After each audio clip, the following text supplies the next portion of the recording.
Yn gyntaf, ar am.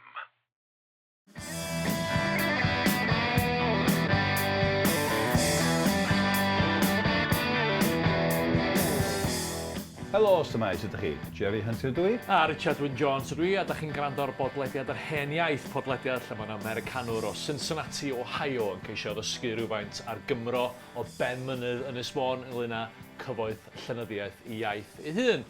Da ni ar gael drwy'r holl ffrydiau podlediadau, da ni ar gael ar YouTube, lle da chi'n gallu gweld ni hefyd, a da ni ar gael... Ond dyn ni'n gynta ar am. Da ni gynta ar am. Diolch, Jerry. Diolch am atgoffa fi. Rhaid gofyn ti'n anghofio. Rhaid gofyn i fi anghofio. Pennod 61, Jerry. Ie. Tro dwytha, oedden ni'n siarad... Wel, dwi'n gwybod beth da ni'n neud drwy wythnos, hon, da ni'n cario ymlaen hefo Ellis Wynne y Bardd... Wel, Gweledigaethau'r Bardd Cwsg yn wirioneddol ddiddorol. Just yn yr... A dwi wedi cael yn sodro gan hyn, dwi'n gwybod pam, ond y gwrthgyferbyniad falle hefo Morgan Llwyd. Dyma chdi rwy'n sydd yn mynegu hanfod ceidwadaeth y cyfnod yma mewn ffordd drawiadol, mewn ffordd drawiadol gwych, ond ceidwadaeth rhonc sydd yma. Ie, eglwysor oedd o, ac mi oedd o'n dilyn gyrfa fel eglwysor llun yr eglwys da. Ac yn geidwadol iawn o ran ei grefydd. Ac arweinydd cymdeithas oedd yn credu mewn parhau ar drefn o'r oedd o'n elwa honni ac yn ei gynrychioli. Yn union. Felly, mae'n bwysig bod ni'n cofio bod y llyfr hwn, Gweledigaethau'r Bardd Cwsg yn Ellis Wynne, yn llyfr sy'n trafod pechod. Mae'n dychanu pechaduriaid, mae'n dangos pechaduriaid yn cael eu cosbi'n yr uffern ac yn ymlaen. Y benod o hon, dwi eisiau trafod rhywbeth sydd o ddiddordeb neilltuol i fi, un o pethau dwi'n ffeindio... Pechod? Gana fi off y frawddeg! Ie, mae pechod yn ddiddorol da. Dwi'n sbio na chdi. Ond, o ddifri. Rhywbeth am y llyfr hwn, dwi'n ei gael yn ddiddorol iawn. Sef y ffordd mae Ellis Wynne yn trafod y traddodiad barddol Cymraeg. Rhywbeth oedd yn gwybod lot amdano fo, lly. Ond hefyd, y ffordd mae'n cysylltu y traddodiad barddol Cymraeg a phechod, hefyd. Mae'n ddifyr iawn. Ac yn dychanu'r traddodiad barddol Cymraeg, llawer o pethau dyn ni wedi bod ni hwyrach yn ei dyrchafu yn ystod y podlediad yma. Fel, i gofio i ddechrau, teitl y llyfr, Gweledigaethau'r Bardd Cwsg. Mi gymerodd yr enw hwnnw Bardd Cwsg o hen lawysgrifa. Mi oedd na bardd, broffwyd, bridiwr yn yr 30 ganrif ar 10 o bosib yn defnyddio'r enw y Bardd Cwsg. Wedyn nath un o feirdd proffwydol y 15fed ganrif, Rhys Fardd, gymryd o'r enw Bardd Cwsg hefyd, felly mi gymerodd hen enw, hefyd, ni'n meddwl am, chwod, ar ddechrau'r weledigaeth gyntaf, mae'n syrthio i gysgu yma'r twlwyth teg yn ei gipio, a mae un yn gwichen bardd yn pwysleisio'r ffaith mae bardd idio. Hefyd, chwod, mae o'n ar ddechrau'r weledigaeth gyntaf, mae'n mynd i ben un o fynyddoedd Cymru gyda sbiaindrych i weld pell yn agos, Jerry. A hwyrach bod hynna'n dychanu'r traddodiad barddol hefyd, achos mi oedd yr hen fardd Cymraeg yn cael ei ystyried yn weledydd. Oedd o'n yn yr hen, yn yr oesau canol y bardd yn mynd gyda'r fyddin i faes y gad ac yn croniclo be oedd yn gweld yn digwydd yn y lle. Ond hefyd mi oedd y bardd yn weledydd mewn ffordd arall, yn rhagweld y dyfodol, yn broffwyd, yn bridio. So mae bardd yma, mae angen sbiendrych i weld yn iawn. Mae'n deud, i helpu fy ngolwg egwen, felly mae bardd i fod yn weledydd mae angen helpu i weld. So efo lot o rhywbeth y bach, dwi'n meddwl, chwarae o gwmpas efo hynna. Felly, dwi eisiau craffu cwbl o ddyfyniadau yma sydd yn dangos y ffordd mae'n trafod barddoniaeth Gymraeg a traddodiad barddol yn y llyfr hwn. Felly, dyfyniad cynta sydd gen ti, dyma fo'n disgrifio, cofiwch yn y weledigaeth gyntaf, mae yna ddinas alegoriaidd sy'n darlunio pechaduriaid yn mynd trwy bethau yn ystod ei bywydau. Mae'r ddinas yn fanwl iawn, mae yna dair stryd, bolchder, elw a phlyser, ac mae yna adeiladau penodol, felly mae'n disgrifio fo yma tresordi stryd bolchder, yr holl bethau pwysig sy'n cael ei cadw yn y tresordi a stryd bolchder. Gwych, ac os da chi'n newydd i'r hen iaith, fyddwch chi i ddweithio chi, mae Jerry newydd estyn tudalen o dyfyniadau i fi, a felly fyddai'n baglu drwyddyn nhw. Mae Jerry wastad yn mwynhau y baglu. Yndw. Felly, dyma'r trysordy ar stryd balchder. Oes, ebef, bob peth a berthyn i'r stryd yma. Pob math o arfau rhyfel i oresgyn ac ymledu. Pob math o arfau bonedd, baneru, sgwtsiwn. Sy'n math o faner, de?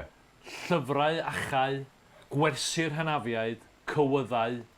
Prif swyddogion y trysordy hwn yw meistred y seremoniau, herwyr, achwyr, beirdd, areithwyr, gwenieithwyr, dawnswyr. Ie, felly dyma ni, mae'r beirdd Cymraeg yn mis swyddogion trysordy stryd balchder yn de.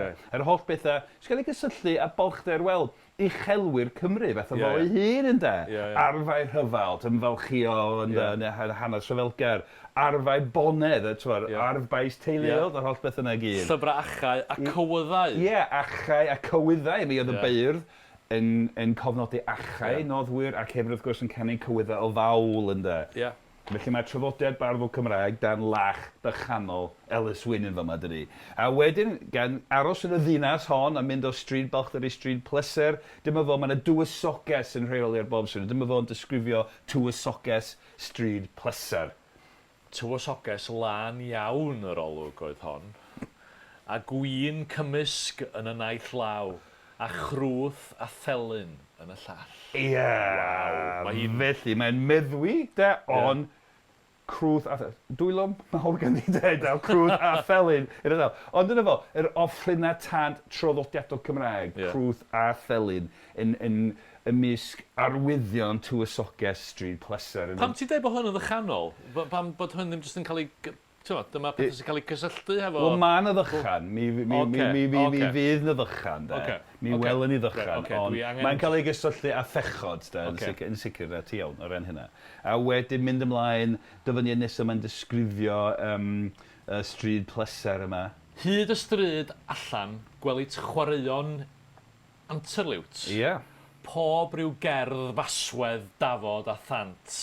Canu baledu. Ie, felly lot fawr o adloniant Cymraeg, traddodiad o perfformio anterliwt, drama, werin o boblogaidd, canu baledu, pob rhyw gerdd faswedd, dafod a thant. Dyn ni wedi trafod yn wedig yn y gyfres gynta, y berthynas symbiotic rhwng cerdd dafod, sef crefft y bardd, a cerdd dant, crefft y crwth a'r delyn yn de, dwy ochr un geiniog. A maen nhw gyd yn cael ei gysylltu a thechod yma ar stryd pleser yn y ddinas. A wenta, mae yna dyfyniad nesa, o'n i'n meddwl, ti'n licio hyn, maen nhw'n mynd mewn i rhyw adeilad yn y ddinas alegoriaeth hon, a mae yna bobl yna yn mwynhau meddwi da. Mae'n disgrifio bobl yna dafar yn meddwi. Fel mynd i'r cwps ystalwm, Jerry, pan oedden ni'n fyfyrwyr yn Aberystwyth. Ie, wir. Wel, dyma fedlam yn ddiddadl eber fi. So, bendant wedi mynd i fewn i'r cwps. Wel, dyma fedlam yn ddiddadl eber fi. Erbyn i ni fyned i mewn, a pheth erbyn y morol, y doedd ond cyfethach. Cyfeddach. Cyfeddach. So, cydfeddwi, de. Cyfeddach, meddwi, oedd cyfeddach rhwng saith o gymdogion sychedig. Eirich a lliwydd a gof, mwyn gloddiwr, sgubwr shifna a phrydydd a cyffeiriad a ddeithau brygethu sobrwydd ac i ddangos ynddo'i hun wrth uned o beth yw meddod.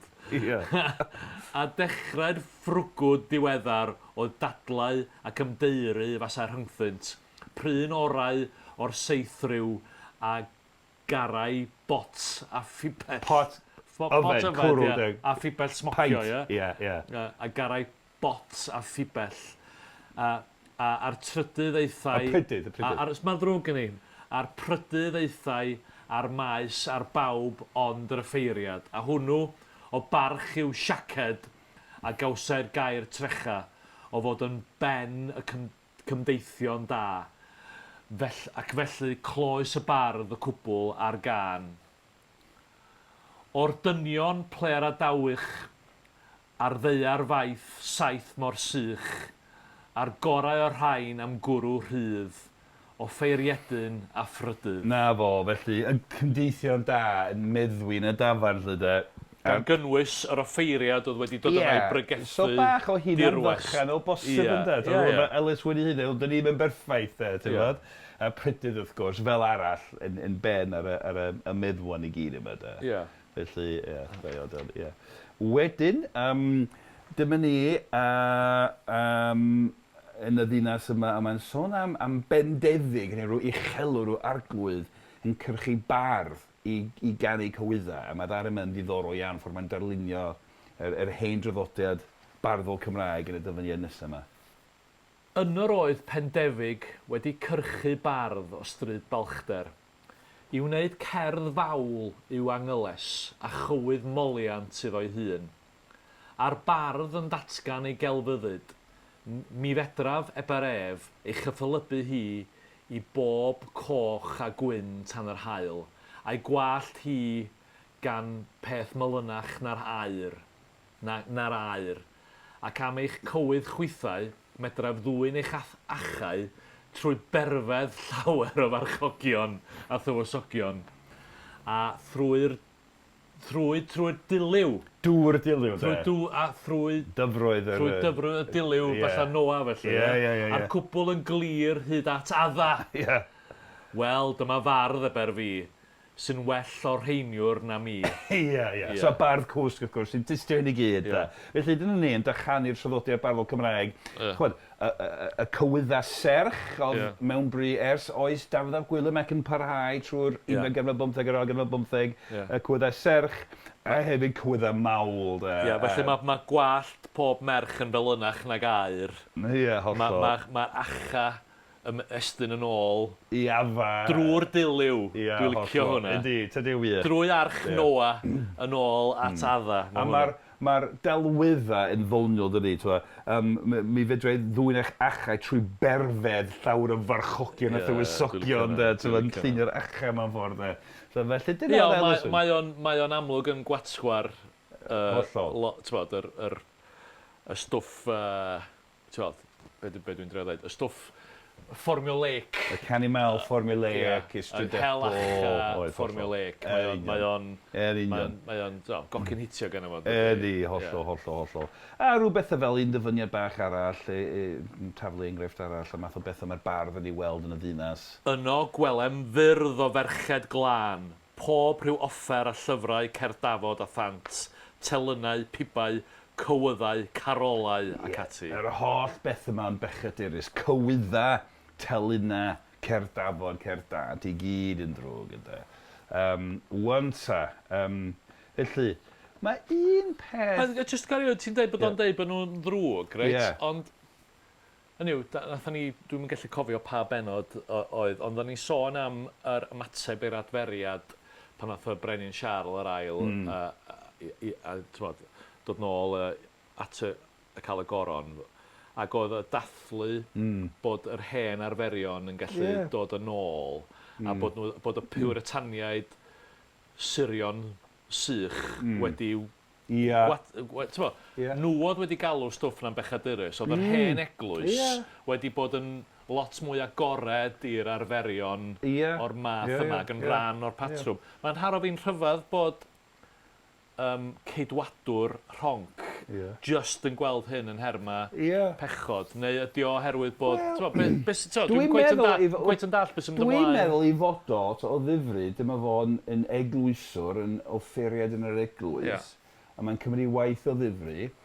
Ond di o ddim yn Puritan, di o ddim yn gweld yr holl... Ond mae o'n poeni am eneidia i braidd o, a mae'n gweld argan yr holl uchelwyr yma sydd wedi bod yn talu beirdd i ganu celwyddau yn nhw, a'r holl bethau i gyd. Mae'n gweld o i gyd yn bechod, ti'n mynd yn groes i feddwl o bobl wneud, ti'n Dwi'n ffeindio hyn yn anodd i'w gysoni hefo i'w ffordd mae'n geidwadwr yn dathlu adfer yr hen drefn. Achos, fel dyn ni'n gweld, fel sy'n un y bennod weithio, mi oedd o'n cysau'r Puritaniaid. Oedd, yn union, a mae'n swnio fel Puritan. Mae'n dig Puritaniaid. Ond, mae'n bwysig cofio, nid y Puritaniaid oedd yr unig rai oedd yn arddel moesoldeb. Na, dwi'n deall hynny. So, ddiddorol, dydi? Yndi, ond mae'r ffordd mae o'n llawdrwm, mae'n ymddangos bod o'n llawdrwm ar arferion gwerinol. Dwi'n tybio bod llawer o'i gyfeillion, pobl oedd yn perthyn yr un dosbarth gymdeithasol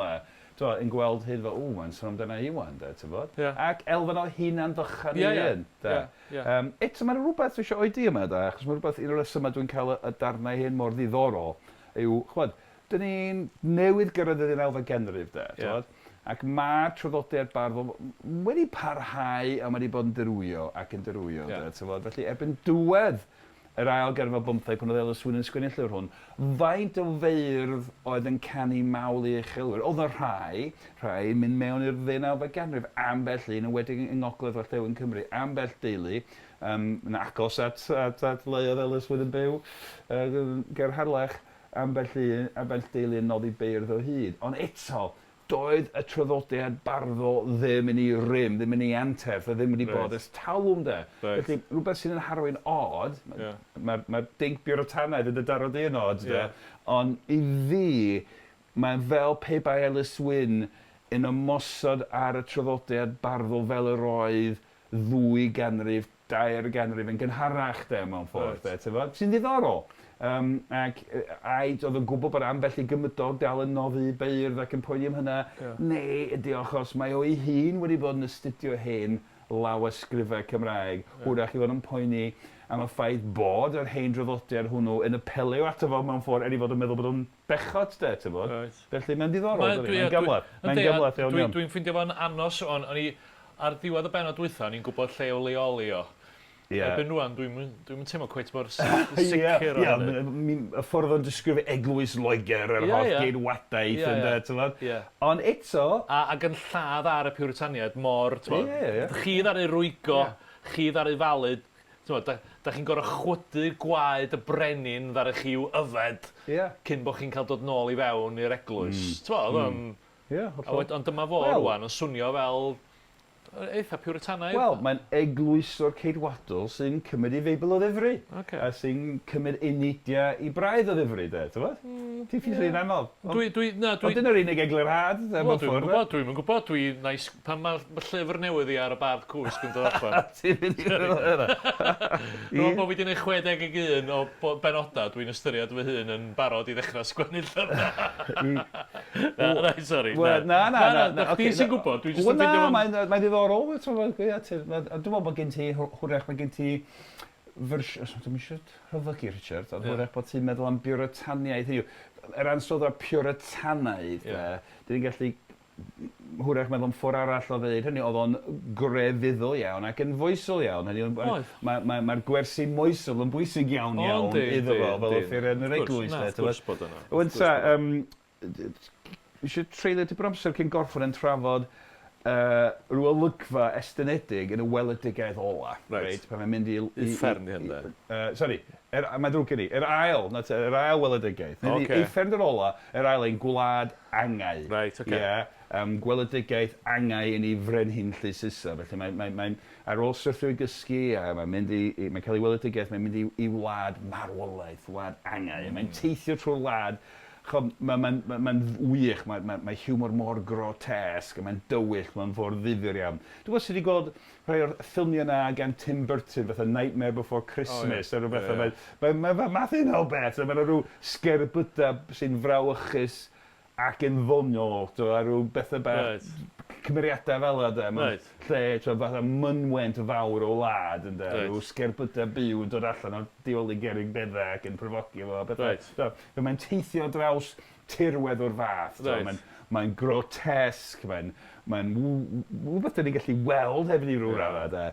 A mae'n dod ar draws rhyw gymeriadau yma, felly dyn ni'n Ngwlad Angau, gwlad marwolaeth, a mae'n rhyw gymeriadau marw yna, ond eto rhywsyd yn fyw ac yn siarad ac mae'r bethau gwych iawn yma. Ac mae'r hen ddynion bach marw yma yn gwyllio fo fod a mae'n cael ei dalu mewn ffordd mor ddoniol. Mae un yn lluchio esgyrn ato fo, a mae'n tablu pengog ato fo, ac yn y blaen. Ac ar ôl cyflwyno hyn, mae'n dweud, pwy wyt ti dyn byw sydd wedi lad y Meirwan. A mae'n dweud, wel, y Bardd Cwsg, dwi'n cael ei alw, a mae'r un gymeriad marw yn gwyllio, a wedyn mae'n egluro pwydio, a dyna'r dyfyniad nesaf. Syr y beryntau, gwybyddwch mai fi ac nid chwi yw'r bardd cwsg. Peidiwch ymrawd eber myrddin oedd yn agos, na fyddwch ryboeth, diolchwch iddo'n hytrach am gadw coffedwriaeth parchus o'ch enw ar y ddeiar. Felly dyma pwy yw'r cymeriadau rhyfedd mae'n Ngwlad Angau, yr hen feirdd chwedlonol, yr hen draddodiad Cymraeg. Myrddin di hwn. Myrddin di hwn, ie. Ond yn gyntaf, y bardd cwsg go iawn, y bardd cwsg gwreiddiol yr oesau canol sy'n yma. Ac mae'r bardd cwsg cyfoes wedi dwyn i enw. So mae'n gweithio, nid chdi y bardd cwsg yn fi. A mae rhywbeth rhaid bron yn surreal yma yn does de. A mae myrddin oedd yn agos. Ie, mae myrddin yna. Mae myrddin yna, oce. Ie, hollol. Wrth gwrs i fod o. Mae nhw'n gymeriadau grotesg doniol. Mae'n cadw coffedwriaeth parchus o'ch enw ar y ddeiar. Ie, hollol. A mae Madar hynny, dwi wedi rhoi gormod o ddyfyniadau hir eich di, a mae'n werth darllen y darn cyfer rhywbryd, achos mae'n wych, ffordd mae'n taflu esgyrn at efo, mae'n grotesg, mae'n ddoniol, mae'n wych iawn. Wedyn, a'n i ymlaen i chi bach, dyfyniad nisyn, yn parhau ar sgwrs yma. Yn wir, parch mawr e byntau, oddi wrth y fath bembwl a hwn, a fedrwch chwi, syr, ganu ar y 4 mesur ar 20, a fedrwch chwi ddwy'n achau Brutus, a fedrwch chwi frytio pa bryd a pheth a fydd diwedd y rhyfeloedd. Ha! Ie, sori, stopio fo'n fydd y bach. So, dyma fo yn ei herio fo de, y bardd cwsg go iawn, sydd wedi marw yn herio'r bardd cwsg byw, a'n dweud, wel, wir, y fath bembl de, diwm fath y fi de, diwm yn gallu canu ar yr hen 4 mesur ar 20, yr hen fesur a barddol li. Dim yn gallu dwy'n acha, dyn ni wedi gweld be Ellis Wynne yn dychanu, ffordd mae'r beirdd yn dwy'n acha i barod, hyd at Brutus, a fedrwch chi fritio, canu brig, canu proffedolaethau de, felly yr holl elfen ar yr hen draddodiad barddol Cymraeg yma, a mae'n meddwl, ha, dwi wedi cael gorau efo. A wedyn, mae'n drydydd cymeriad yma sy'n dod i fewn y sgwrs. Hai, gadewch chi minnau ofyn iddo gwestiwn eber un arall, oedd wrth fyddan fawr yn berwi, soc, dy gloc. Ti'n dall beth i byddan? Fatha crochan, pair, crochan yn berwi. A wedyn, beth i soc, dy gloc? Swn, sy'n meddwl bod y dŵr yn berwi ar y swigod yn swn yn berwi. Dwi'n mynd i ddechrau... Hai, gadewch chi minnau ofyn iddo gwestiwn eber un arall, oedd wrth fyddan fawr yn berwi, soc, dy gloc. Tyr dy nes eber ef, beth yw meddwl hyn? Mi fyddaf hyd ddyddbrawd ar wyneb daiarbrawd, ac ni wyddais beth yng nghnawd a'i cig a'i pysgawd. Dymunaf eich henwch, syr, eber fi, fel eich atebwyn gymwysach, my fi eber ef yw Taliesin, ben beirdd y gorllewin. Ie, felly mae'r bardd cwsg canoloesol yma, mae Myrddin yma, a mae Taliesin, pen beirdd y gorllewin i gyd yma yng Ngwlad Angau. Mae'n darlunio yr holl beth mewn ffordd fanwl iawn, achos mae'n sefyll yn ymwneud byddan fawr yw crochan pair. Wyt ti'n cofio Ellis Griffith a'i fersiwn o stori Gwion Bach a Taliesin? Cyn iddo gael ei ail enwi yn Taliesin, mae Gwion Bach yn cael ei osod ar waith gan y wrach Ceridwen. Mae ganddi hi fab hyll, morfran neu y fagddu, mae'n hyll ac yn dwp, felly mae hi'n wrach. Mae'n defnyddio ei hyd i greu rhyw botes hydol mewn rhyw bair neu rhyw grochan i wneud i'w mab yn ddeallus ac yn dlws ac yn pob dim arall. A wedyn mae Gwion Bach yn dwyn yr hyd, a wedyn unwaith mae'n cael y dafnau hydol, mae'n gwybod bod Ceridwen am ei laddo, mae'n rhedeg i ffwrdd, mae'n troi mewn i sgwarnog, a mae hi'n troi mewn i rhywbeth arall, yn y diwedd mae'n troi mewn i ddarn y wenydd, a mae hi'n troi mewn i iar, a mae'n fitso fo, a wedyn mae'n mynd yn feichog, a mae'n geni babi, fe roed y babi mewn cawell, fel Moses yn y Beibl. Mae'n cael ei ddarganfod gannoedd o flynyddoedd wedyn a'i ail enwi yn Taliesin.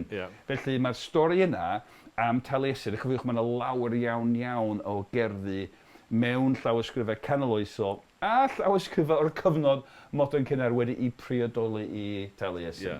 Llawer o gerddi proffwydol yn gysylltiedig ar wedd o'r naturiol, hudolus a Taliesin.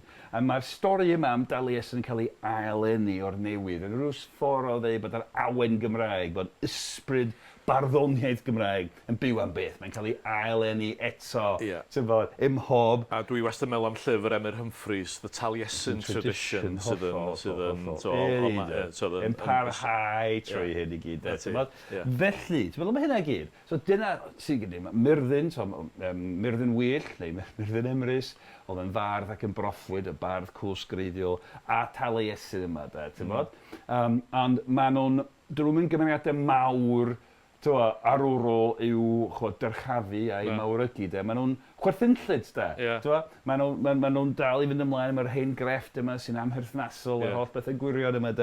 A hefyd wrth y dwi'n licio'r sy'n bod wrth y grochan sy'n neud rhyw syna bach fatha. Does am soc dy gloc, does ddim byd yn dramatig ac yn bwysfawr yma. Mae'n gwneud rhywbeth mundane iawn. Mae'n dweud, gadewch i minna ofyn gwestiwn iddo fo. A mae'n y ddarn o farddoniaeth, mi fyddaf hyd ddydd brawd, dydd barn, diwedd amser, ar wyneb ddeiar, ar wyneb y ddeiar, Taliesin yn byw am beth ar y ddeiar, ac ni wyddus beth yw'n hynawd a'i cig a'i pisgar. Wel, mae hynna, mae darn yna yn dŵad o un o'r cerddi oedd yn boblogaidd iawn yn y llawysgrifau yn yr oesau canol diweddar y Cymraeg, cyn ar un o'r cerddi sy'n cael ei priodoli i Taliesin. Taliesin ei hun yn llafaru ac yn dweud, hynny yw, does neb yn gwybod beth dwi, os dwi'n gig neu'n bisgod, achos mae'n gyrradur arall-fudol, sydd wedi cael ei aileni eto, sy'n gwybod popeth, mae'n ymddangos fel plentyn, mae'n gwybod popeth. Felly, dyfyniad go iawn o un o'r cerddi sy'n cael ei briodoli i'r Taliesin chwedlonus sy'n yna, ond mae'n chwerthynllyn yma, dydy. A hefyd, os dwi'n meddwl amdano fo mewn ffordd, wrach bach yn athronyddol, cam yn ôl o reit, hanfod y stori am Taliesin yw'r ffaith i fod o'n byw am beth. Fel barddoniaeth Gymraeg. Mae'n fythowyr. Mae'n berthnasol o'r newydd ym mhob oes newydd. Ond mae Ellis Wynne yn cymryd Taliesin a mae'n ei gaethw o yng Ngwlad Angau. Mae'n ei dyna fo, ngwashi, ti di marw, ti'n gaeth yma, dwi ti ddim yn cael dy aileni eto da. Mae di canu yn chdi, mae'n drosodd mewn ffordd. A wyt ti'n gweld hynna fel bod o'n rhyw drosiad ar gyfer llenyddiaeth Gymraeg neu rhyw rhan o draddodiad? Mae'n ddiddorol, dydy, be mae hwn yn, be di arwydd y cad, y ffordd, ti'n dweud bod gen ti ddordeb yn y ffordd, mae'n ymdrin a barddoniaeth a'r traddodiad llenyddol. A be di'r gasgliad ynglyn â be mae'n deitha ni? Be sy'n ddiddorol yw'r ffaith fod o mor negyddol amdano fo, felly dyna ti'n dweud. Oedd e'n geidwadwr, ond oedd e'n parchu pob rhan o'r hen traddodiad nac oedd. Oedd e'n gweld hyn fel rwtch, hen ffasiwn amherthnasol. Pechydurus, os ydych chi'n wirio'n credu y peth yma, pam ydych chi eisiau ail gylchu cerddi Taliesin eto'r holl rwtch, ydych chi'n mynd credu y stwff yma go iawn. So elfen o resymeg, wrach ond eto, mae o hefyd yn amlwg wedi'w drwytho'n gyfan gwbl yn y stwff yma. Mae o'n cymryd o ddigon o ddifri i'w blethu gyd at ei gilydd mewn ffordd greadigol. A mae'n mwynhau i drafod o mewn ffordd. Ynddi, so ti'n modd, dydy o'n fatha bod ydi... Ia, mae'n ddiddorol be'n union be'n union sy'n mynd ymlaen. Achos mae'r cymeriadau yma, Bardd Cwsg, Myrddin, Taliesin, maen nhw'n gymeriadau chwerthynllyd, dyn nhw'n gallu gymryd o ddifri, maen nhw'n bethetig, dydyn. Ac yn ddoniol o'r hewlydd hynny, ffordd mae'n cael ei darlunio, yn taflu esgyr na bobl ac yn just rhywbeth o felly, ond, rhywbeth diddorol iawn i gloi, Mae'r cerddi yma sy'n cael ei priodoli Taliesin yn ymddangos mewn llawer iawn o lawysgrifau, ac oedd rhain cael ei copio eto trwy gydol o 9th ganrif. Mae un llawysgrif o, dwi'n cofio'n union, tua chanol o 9th ganrif, chwrdd ar ôl i Ellis Wynne farw, ac mae copi o un o'r cerddi hynny sy'n cael ei priodoli Taliesin fel arfer, ac ar ddiwedd y gerdd broffwydol yn y llawysgrif hon, mi sgwennodd y copiydd Ellis Wynne I can't. Nid Taliesin I can't, ond Ellis Wynne I can't. A dwi'n siŵr bod Ellis Wynne yn troi'n ei fedd, achos oedd o'n ymwrth o'r traddodiad yna, ond oedd rhyw gopiydd wrth greu llawysgrif arall yn creu rhyw gasglyd o gerddi Cymraeg, yn di cael hyd i gopi o'r un o'r cerddi chwedlonol, proffwydol, rhyfedd yma, ac yn meddwl, mae Ellis Wynne oedd wedi'i sgwennu'r peth. Felly, i fi, mae'n wych, achos mae fel pe bai Taliesin yn chwerthu'n ola, de. Has the last laugh i'r adeg. Ellis Wynne yn trio rhyw fychanu Taliesin yn o'n gymeriad bach chwerthynllyd yn Ngwlad Angau, ac yn geithw o fan yna fo. Ti'n mynd byw am beth ar y ddeir, ti di marw ti'n Ngwlad Angau, ti'n perthyn y gorffennol. Ond eto rhywun yn meddwl, mae Ellis Wynne oedd wedi sgwennu'r gyfer Taliesin, de. Rhywbeth am hynny sy'n wir. Ti'n sôn am yr ymadrodd Saesneg poetic justice. Wel, dyna nodyn perffaith i orffan y sgwrs. Diolch, Jerry. Dwi'n gorffan hyn yn meddwl fod Ellis Wynne, dwi'n meddwl wahanol amdano fo ar diwedd yr ail bennod nag o'n i ar diwedd y bennod gyntaf. Ac erbyn nhw, dwi'n cweith yn siŵr be feddwl amdano fo, sydd yn arwydd da, a gobeithio bod y grandawyr hefyd wedi cael blas. Wel, os gael dweud, pan dyn ni'n astudio llenyddiaeth, weithio mae'n egluro pethau, weithio mae'n cymlethu'r darlun, dydy. Fel gwleidyddiaeth ydy'r gwerth chdi, Jerry. Ond dyna fo, reit, diolch yn fawr, nes i wir fwynhau hynna, a nes i wir fwynhau cael treulio amser yng nghwmni Ellis Wynne a Gweledigaethau'r Bardd Cwsg. Diolch i Richard Martin sy'n recordio hyn ac yn cadw trefn yn ni. Cofiwch fod Jerry'n darparu fersiwn cyfrwng Saesneg o dalfyriad o bob pennod ar gyfer Nation.Cymru. Ond weithio mae'n beth ychwanegol, dwi wedi anghofio ddeud yn y bennod, cyfle i roi'r allan. Da ni wedi rhedeg allan amser. A da ni pwysa'r Jerry wrth gwrs, unwaith mae yna noddwr hael yn dod i'r fei i baratoi fersiwn cyfrwng Cymraeg o hyn i gyd i ni gael meddwl amdano fo a darllen am flynyddoedd i ddod. Da ni'n gwerthfawrogi'n fawr os da chi'n rhoi gwybod am fodolaeth y pod i unrhyw un all fod efo diddordeb mewn gwrando arna fo. Da ni'n dibynnu arna chi wneud hynny, achos be di'n cyllideb hysbysebu ni, Jerry? Dim. Felly... Mae'n hawdd, cofio. Mae'n hawdd, mae'n hawdd i cofio. Felly, gallwch chi ddweud wrth bobl fod ni ar gael ar y ffrydiau podlediadau, da ni ar gael ar YouTube, lle mae modd yn gwylio ni hefyd, a da ni ar gael yn gyntaf ar Am. A gyda hynna, da ni'n ffarwelio a Ellis Wynne, Gweledigaethau'r Bardd Cwsg, a da ni'n dynesu at ddiwedd yr ail gyfres, Jerry. A da ni wedi cyrraedd y 19th ganrif. O'r diwedd. Y 19th ganrif. Mae'n frawachus o fodern rwan, dydy. Da ni gyd yn gwybod, pawb yn gwisgo flares o hyn ymlaen. Felly, reit, diolch yn fawr. Welwch chi tro nesaf, hwyl am y tro. Hwyl am.